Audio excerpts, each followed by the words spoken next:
তবে আমাৰ ঘৰত রাতে 10টা 15 হয়েছে। আমি রান্নাঘরে সেই দক্ষিণ সাইডত ভাত খাই আছো।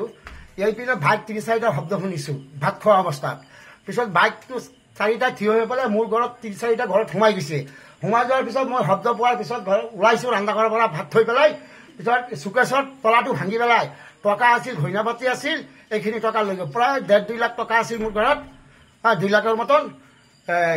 সেইখিনি লৈ পেলাই গ'ল। পিছত মোৰ সৰু ভাইটো চালবাৰ পৰা আহি আছে ঘৰত, সি ৰাস্তাত চিঞৰি উঠিছে, সন্মুখত থিয় হৈছে, ভাইক বজাই পেলাই তাক পেলাই চাটনি তাকনি চব দুখ পালে।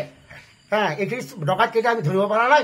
ডকাইতকেইটা এটা চিনি পাইছো, সেই ডকাইতটো হ'ল এই হৰদত্তৰ ছোৱালী জোৱাই, ইছৰবালী ল'ৰা, নামটো নাজানো, কিন্তু তাৰ লগত মানুহ আছে, তাক ধৰি লৈ চবকেইটা ওলাই যাব আৰু ভাইক 2টা ৰাখি দিছো।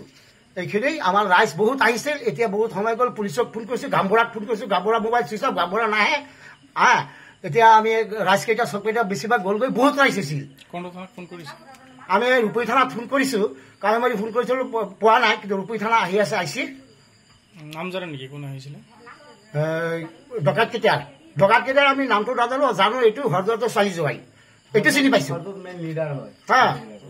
এইটো আমি চিনি পাইছো। এই বাইক 2টা ৰাখি দিছো, এই বাইকটো প্ৰমাণ, এইটো ধৰিলেই ডকাইতকেইটা পাব।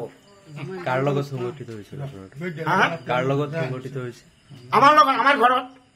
ডকাইতকেইটা আমাৰ ঘৰত আহিছিল, আহি পেলাই ভাগ 2টা ৰাখিছে, এইটো প্ৰমাণ আছে। আৰু ডকাইতকেইটা ধৰিব পৰা নাই, সিহঁতৰ লগত মিচিং আছে, ডকাইতি কৰিবলৈ পিষ্টল আছে।